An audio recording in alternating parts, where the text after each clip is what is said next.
Thanks so much for joining us here at noon. They hit all the hot button issues from immigration to abortion and the economy. The nation watched as Vice President Harris and former President Trump debated on stage for the first time last night. The two presidential nominees laid out starkly different visions for the future of our country. A fiery first and possibly only presidential debate, starting with Vice President Harris initiating a historic handshake on stage. Kamala Harris.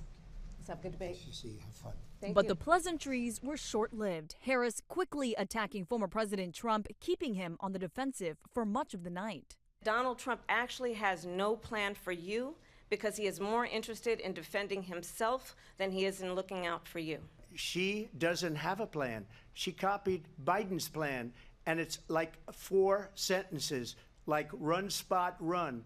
4 sentences that are just, oh, we'll try and lower taxes. The vice president managing to rattle Trump, claiming people leave his rallies early and mocking him for being confused about losing the 2020 election. Donald Trump was fired by 81 million people. Are you now acknowledging that you lost in 2020? No, I don't acknowledge that at all. But you did. Trump trying to pin the issue of immigration on Harris. They're destroying the fabric of our country by what they've done. What we have in the former president is someone who would prefer to run on a problem instead of fixing a problem. On the economy, Harris touted a plan for tax breaks for small businesses and a first-time home buyer credit for down payments. The values I bring to the importance of home ownership, knowing not everybody got handed $400 million on a silver platter and then filed bankruptcy 6 times. I created one of the greatest economies in the history of our country. I'll do it again and even better. Today, following a heated evening, both presidential candidates, along with President Biden, gathered in New York to commemorate the 23rd anniversary of the 9/11 terrorist attacks. Vice President Harris's campaign has called for a second debate, but former President Trump has signaled he's not interested. Meanwhile, global superstar Taylor Swift posted to her 283 million followers she's endorsing Harris. M. Wynn, ABC News, Washington. Voters on both sides in Louisville headed to watch those parties for the debate, including those hosted by the Jefferson County Democratic Party and Republican Party. We spoke with voters to see how they felt about the night playing out. Naturally, there are some nerves, but I think those quickly subsided when we saw the first question asked and the first answer provided from Vice President Harris and the first, I guess, non-answer from Donald Trump. It's hard for me to accept that Vice President Harris is essentially saying that she's not part of some of the current situations that exist and focused on the future, and it's kind of eerily reminding me of hope and change. As of now, there is just one more debate scheduled before the election, and that's between the vice presidential nominees, Minnesota Governor Tim Walz and Ohio Senator J.D. Vance, and that is set for October 1st, the election November 5th. Today, we remember the lives lost some 23 years ago during the September 11th attacks. That morning, terrorists hijacked 4 commercial airplanes and crashed 2 of them into the north and south towers of the World Trade Center. A 3rd plane hit the Pentagon. A 4th crashed into the empty field of Shanksville, Pennsylvania. 2,977 people were killed and thousands more injured.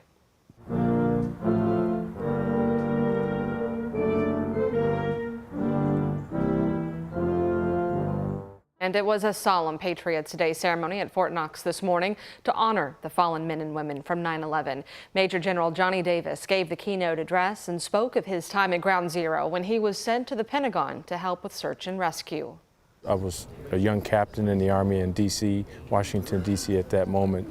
So ever since then, I've never forgotten what this nation went through when we were attacked, and then how we came together, really unified as a nation. The largest building in Fort Knox is named after Lieutenant General Timothy Maude, the senior ranking general officer killed at the Pentagon. There's also a piece of the fallen towers displayed there in granite.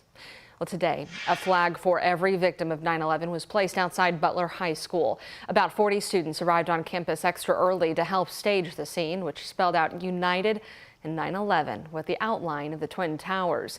Each flag represents a life lost. These students have made this an annual tribute for the last 5 years. Oftentimes in society, we are we at least think that we're a divided country, and stuff like this shows just what we can potentially be in a unified country if we're willing to come together and work together. We all honor our country here, and we really care deeply about making sure that it's seen and it doesn't go unnoticed.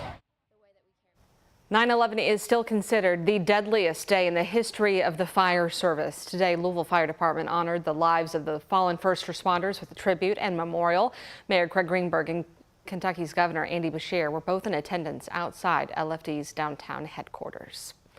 Well, today is day 5 in the search for Joseph Couch. That's a suspected shooter off I-75. Law enforcement teams in southeastern Kentucky say they believe he is still alive. The Laurel County Sheriff's Office shared this video from KSP, giving us a look at the thick terrain they're combing through as they search the Daniel Boone National Forest. 600 miles of trails and more than 700 acres of land spread across 21 counties. KSP added more helicopters to the search, and for more perspective, this area is bigger than both Jefferson, Oldham, and Shelby counties combined. It's not just the sheer size, it's also the terrain. This terrain is a lot like, I'm from eastern Kentucky, so this is a lot like there, and there's copperheads and there's rattlesnakes, and so it is not just a person that they're with. So far, police have recovered Couch's car along with a rifle case and several fully charged magazines found in the car. Police have increased that reward now to $35,000 for information leading to an arrest. Newly released body camera video shows us the moments a Louisville Metro police officer shot a man attempting to carjack a woman in a Walmart pharmacy drive-thru. We do want to warn you, some of the sights and sounds you're about to see may be hard to watch. I see a guy walk in here with an orange shirt. That video from LMPD shows Officer Brandon Brinkley searching for the suspect at that Walmart on Outer Loop. He responded after Kentucky State Police reported an armed man had run from a traffic stop. And at one point, we see Officer Brinkley run through the front door, spot the suspect identified as Randall Allen running around the corner. That surveillance video shows Allen get into that minivan in the drive-thru with the driver still inside. And when Officer Brinkley gets in front of that car, he orders Allen to get out before firing his weapon. Get out of the car! Get out of the car! Get out of the car! Get out of the car! You can believe it that we've frozen that video at this point before Brinkley fired 3 more shots through the windshield. LMPD provided photos of both a real gun and a fake gun they say Allen had with him.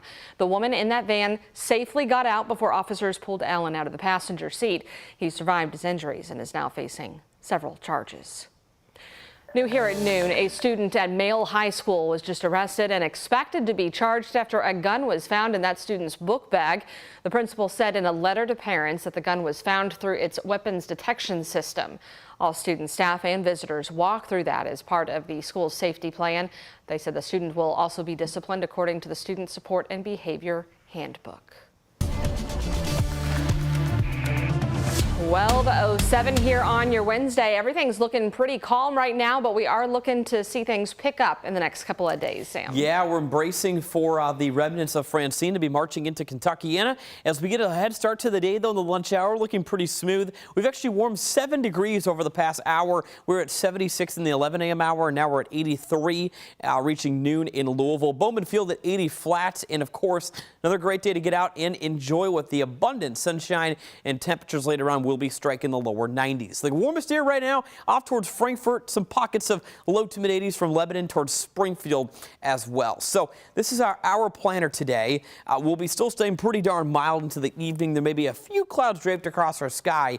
Ultimately, I do think we'll be turning more partly cloudy to mostly cloudy well after midnight tonight. The reason why clouds will be increasing later on tonight, we do have the remnants of Francine that we'll be dealing with later this week. But right now, this is a local live radar on Hurricane Francine.